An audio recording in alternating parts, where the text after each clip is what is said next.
नमस्कार दोस्तों, आप सभी का स्वागत है आप ही के अपने YouTube चैनल में। दोस्तों, भगवान श्री कृष्ण कहते हैं गाय समस्त देवी देवताओं में सर्वोपरि है और समस्त संसार की मां है। भगवान ने जितना भी समय धरती पर निकाला उसमें यही संदेश दिया कि गाय एक ऐसा दिव्य प्राणी है कि जिस भी घर में ये मौजूद भी रहती है वहां के सभी वास्तु दोषों का अंत स्वतः ही हो जाता है। यही नहीं, ज्योतिष शास्त्र की भी अगर माने और धर्म ग्रंथों में ही इसका उल्लेख मिलता है कि गाय में 33 कोटि देवी देवताओं का वास होता है, या फिर आप यूं कहें कि गाय में सभी देवी देवताओं का वास होता है। इसीलिए गाय की सेवा करने मात्र से और उनका ध्यान रखने से आपको सभी देवी देवताओं का आशीर्वाद प्राप्त होता है। और किसी भी खास दिन या फिर प्रतिदिन गाय की सेवा करने से आपको दोस्तों, धन एक ऐसी चीज है जो जिस व्यक्ति के पास भी होता है उसे हर जगह मान सम्मान की प्राप्ति होती है। जब किसी व्यक्ति के पास धन नहीं होता है तो ऐसे व्यक्ति के अपने लोग ही उसके अपने शत्रु बन जाते हैं और उसके साथ शत्रुओं जैसा व्यवहार करने लग जाते हैं। हर एक चीज पैसे से ही इस दुनिया में आती है, इसीलिए धन का होना बेहद आवश्यक है। सभी देवी देवताओं का पूजा करने के बराबर का फल प्राप्त होता है। गाय की रीढ़ की हड्डी में सूर्य केतु नाड़ी होती है। गाय पर सभी प्रकार के नक्षत्रों का प्रभाव सीधे तौर पर पड़ता है। जब सूर्य की किरणें गाय पर पड़ती हैं तो उसकी रीढ़ की हड्डी के कारण गाय स्वर्णक्षार नाम का पदार्थ बनाती है, जो कि गाय के दूध में भी मौजूद होता है। इसी कारण से आपने देखा होगा या महसूस किया होगा कि गाय का दूध हल्के पीले रंग का होता है। गाय के दूध को पीने के भी बहुत से लाभ होते हैं, या फिर गाय के दूध से भी बहुत प्रकार के उपाय किए जा सकते हैं। अगर आप जानना चाहते हैं कि गाय के दूध से या फिर किसी भी प्रकार के दूध से कौन से ज्योतिषी उपाय किए जा सकते हैं जिससे कि आपको धन वृद्धि हो और धन लाभ हो, आप धनवान बन जाए, तो आप हमारी अगली वीडियो को देखना ना भूलें। लेकिन आज की इस वीडियो में हम आपको बताएंगे कि गौ माता के इस अंग को खास तौर पर छूने से आपको किस प्रकार के फल मिलते हैं। यही नहीं, बल्कि गौ माता की पूजा करने से या उनकी सेवा करने से आपको कौन से फल मिलते हैं, साथ ही आपके धनवान बनने के सभी मार्ग किस प्रकार से खुल जाते हैं, यह बात आज की इस वीडियो में हम जानेंगे। इसीलिए आज की इस वीडियो को पूरा अंत तक देखें और हमारे इस चैनल को सब्सक्राइब करें और लाइक भी करें, क्योंकि दोस्तों आप बाद में भूल जाते हैं। इसीलिए आप इसे अभी लाइक करें और कमेंट बॉक्स में जय बजरंगबली लिखते हुए चैनल को सब्सक्राइब भी करें। दोस्तों, आज की इस वीडियो में हम बात कर रहे हैं गाय के कौन से अंग को स्पर्श करना धर्म ग्रंथों में अत्यंत ही शुभ और बलकारी माना गया है।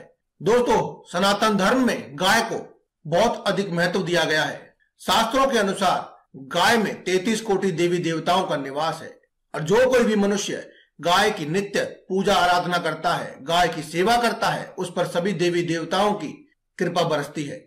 जो भी गाय की सेवा करता है, उनकी पूजा करता है, नित्य उनका ध्यान रखता है और गाय को मां के समान पूजते हुए उनकी पूजा आराधना करता है, गाय माता उनके ऊपर आने वाले सभी संकटों को और विपत्तियों को स्वयं ही हर लेती है।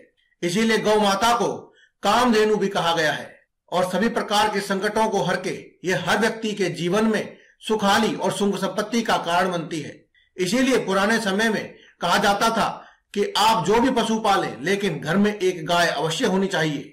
पुराने समय में कहा जाता था कि जब गाय वन से अपना भोजन आदि ग्रहण करके या फिर गाय चरने जब जाती थी, जब वहां से वापस आती थी, तो उसके जो खुरों के द्वारा धूल मिट्टी जो उड़ती है उससे व्यक्ति के सभी पाप मिट जाते हैं। दोस्तों, अगर कोई व्यक्ति पढ़ाई में कमजोर है, आपका बच्चा अगर पढ़ाई में कमजोर है, आप कोई परीक्षा की तैयारी कर रहे हैं और आपका बच्चा को लगता है कि उत्तीर्ण नहीं हो पाएगा या फिर बोलने में असमर्थ है, ज्यादा गुस्सा करता है, तो आपको उस व्यक्ति के नाम से या फिर उस व्यक्ति के हाथों से गाय को हरा चारा अवश्य खिलाना चाहिए। क्योंकि दोस्तों, ऐसा करने से आपकी कुंडली में जो बुध ग्रह की स्थिति खराब होती है वह सुधर जाती है। क्योंकि ये लक्षण होते हैं कि बुध ग्रह खराब है। अगर किसी व्यक्ति में आपको लक्षण दिखाई देते हैं तो समझ लीजिए कि उस व्यक्ति का बुध ग्रह खराब है और बुध ग्रह को मजबूत करने के लिए आप गाय को हरा चारा खिलाइए। गाय को हरा चारा खिलाने से व्यक्ति का बुध ग्रह बिल्कुल सही स्थिति में आता है और व्यक्ति के सभी समस्याओं का अंत हो जाता है। इतना ही नहीं, बल्कि गाय का दान करना भी शास्त्रों में बहुत ही फलदायी बताया गया है। दोस्तों, व्यक्तियों के जीवन में ज्यादातर समस्याएं आपने देखी होंगी कि आपने मंगल ग्रह जब खराब हो जाता है, जब मंगल की दशा खराब होती है, तो व्यक्ति के जीवन में उथल पुथल हो जाती है, भाग्य अपनी ऐसी करवट बदलता है कि जिंदगी ही बदल जाती है। वह व्यक्ति हर तरफ से मारा मारा और परेशानी में घूमता है। ऐसे में अगर आप किसी भी ब्राह्मण को या फिर किसी गरीब व्यक्ति को गौ माता का दान करते हैं, गाय गोदान करते हैं, तो उस व्यक्ति के जीवन से मंगल की वजह से, मंगल की खराब स्थिति की वजह से जो भी जीवन में अमंगल हो रहा है सभी शांत हो जाते हैं और मंगल की दिशा सुधरने के साथ ही व्यक्ति के जीवन में ऐसे सुधार आते हैं कि उसकी किस्मत ही पलट जाती है। दोस्तों, आपने गाय के साथ साथ देखा होगा कि एक काली गाय भी होती है। इस काली गाय का भी दान बहुत ही महत्वपूर्ण होता है। दोस्तों, अगर आप अपने जीवन में नवग्रहों की शांति करना चाहते हैं, खासतौर पर शनि की शांति करना चाहते हैं, तो आपको काली गाय का दान अवश्य करना चाहिए। ऐसे व्यक्ति जिसके जीवन में नवग्रह या फिर खासतौर पर शनि राहु केतु की पीड़ा है, उस व्यक्ति के जीवन में जब भी वह गौदान करता है तो शनि देव की ऐसी कृपा होती है कि उसके जीवन में सब कुछ बदल जाता है। कोई आपका महत्वपूर्ण कार्य है जो कि रुका हुआ है, आपने लाखों प्रयास कर चुके हैं, बहुत ही प्रयास करने के बावजूद भी वह कार्य नहीं हो पा रहा है, तो ऐसे व्यक्ति को क्या करना चाहिए? आपको एक रोटी के अंदर कुछ दाने चीनी के डाल करके या फिर कुछ भी मीठा, गुड़ हो, बूरा हो या कुछ भी खांड आदि डाल करके आपको गौ माता को खिला देना चाहिए। गौ माता का ध्यान रखें कि गौ माता बैठी हुई हो तो बहुत ही अच्छा है, वरना आप कैसे भी गौ माता को एक रोटी मीठी वाली खिला दे और साथ में गौ माता के कान में अपनी मनोकामनाएं कह दे। जो भी आपका काम अटका हुआ है, जो प्रयास लाख करने के बाद भी आपका काम बन नहीं रहा है, तो आप गौ माता को वह रोटी खिला करके गौ माता के कान में अपनी मनोकामना कह दे। अगर आपको लगता है कि आपकी घर से माता लक्ष्मी रुष्ट हो चुकी है, आपके घर में लक्ष्मी टिकती नहीं है या फिर आती नहीं है, तो आप गाय की नियमित पूजा करें, क्योंकि गाय की नियमित पूजा करने से माता लक्ष्मी की विशेष कृपा होती है। माता लक्ष्मी को, मां का नाम सिमरण करते हुए, आप माता लक्ष्मी का ध्यान करते हुए गौ माता की नित्य पूजा करें, आपके घर में माता लक्ष्मी का स्थायी निवास हो जाएगा। दोस्तों, यह बात आपने बहुत अच्छी तरह से महसूस की होगी कि जब गर्मियों का समय आता है तो अक्सर गाय आपके द्वार पर आती है।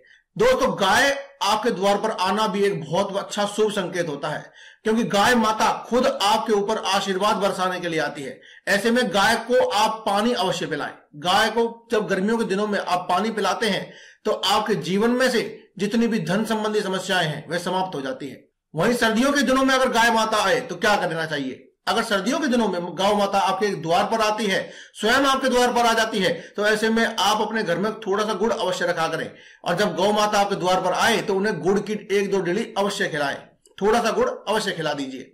यानी कि सर्दियों में गुड़ और गर्मियों में आपको पानी, आपको ये अवश्य ही पिलाना है। आप देखेंगे कि आपके जीवन में धन कितनी रफ्तार से आता है। आपकी जो समस्याएं थी, आप लाखों उपाय कर रहे हैं, प्रयास कर रहे हैं, आपके कोई महत्वपूर्ण कार्य हैं जो अटक जाते हैं, वे पूरे नहीं हो पा रहे, तो आप बस ये उपाय कीजिए। आप ये उपाय करने से ही सब कुछ सब पा लेंगे। आपकी जिंदगी में जो भी आप पाना चाहते हैं, जो भी समस्याएं हैं उनसे छुटकारा पाना चाहते हैं, कोई धन या फिर ऐश्वर्य, सुख, संपत्ति आदि जो भी आप पाना चाहते हैं वह सब पा लेंगे।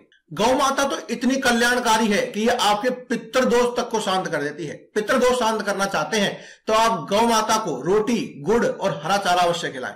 यह कार्य आपको अमावस्या के दिन करना चाहिए, क्योंकि अमावस्या का दिन खास तौर पर से पितरों के लिए ही समर्पित होता है। पितरों के लिए उनको याद किया जाता है, उनके लिए उपाय किए जाते हैं। इसलिए आप अमावस्या के दिन रोटी, गुड़ और हरा चारा गौ माता को खिला दीजिए। आपके पितृदोष यूं ही शांत हो जाएंगे। कोई भी आपको बड़ा कार्य या फिर बड़े खर्चा करने की जरूरत नहीं है। दोस्तों, अगर घर में बच्चे ऐसे हैं जो कि आपकी कहा नहीं मानते हैं, गुस्सैल हैं, बात बात पर गुस्सा करते हैं, नाराज हो जाते हैं, कहने से बाहर चल रहे हैं, आप जैसा कहते हैं वैसा वह करते नहीं है, यानी कि सीधे शब्दों में कहे कि बच्चे बिगड़ चुके हैं, तो ऐसे में आप क्या करें? तो ऐसे में आप बच्चे के हाथ से लगा हुआ भोजन गाय को करा दीजिए। ये तो पता है कि बच्चा शायद ना भी खिलाएगा, लेकिन आप बच्चे के हाथ से स्पर्श किया हुआ भोजन आप खिला दीजिए। आप देखेंगे बच्चे के स्वभाव में बदलाव आएगा। दोस्तों, गाय के शरीर में एक ऐसा अंग होता है जिस अंग को अगर आप स्पर्श कर लेते हैं तो आपकी सभी मनोकामनाएं पूरी हो जाती हैं। मनोकामनाएं चाहे कैसी भी हो, मतलब आपके समृद्ध होने के लिए, सुख संपत्ति के लिए, मतलब अच्छी भावनाओं से मांगी हुई मनोकामना जो भी है वह पूरी हो जाती है। इसमें वो करना क्या है? आपने गाय की पीठ पर उभरा हुआ एक कुबड़ देखा होगा। इसमें सूर्य केतु की एक नाड़ी होती है। इस पर आपको हाथ फेरना चाहिए या फिर आप उसको स्पर्श भी कर लेंगे तो आपकी जो भी मनोकामना है वह पूरी हो जाती है। जो व्यक्ति इस कुबड़ पर हाथ फेरता है या इसे स्पर्श करता है उसके सभी आर्थिक संकट दूर हो जाते हैं। इतना ही नहीं बल्कि दरिद्रता का भी पूरी तरह से नाश हो जाता है। कहा जाता है कि इस कुबड़ पर हाथ फेरने से 7 जन्मों की दरिद्रता तक भी मिट जाती है और साथ ही व्यक्ति के जीवन में कभी भी रोग दोष नहीं आते हैं, या फिर आपके घर में कोई लगातार बीमार है तो उसके लिए भी आप ये उपाय कर सकते हैं और आपके घर में जितने भी रोगी हैं आदि हैं वह भी जल्दी ठीक हो जाएंगे। इसीलिए जब गौ माता आपके द्वार पर आए तो उसकी पीठ पर, उस उभरे हुए कोड पर एक बार हाथ अवश्य फिराएं, या फिर आप उसे एक बार स्पर्श करके हाथ जोड़ करके अपनी मनोकामना अवश्य कहें।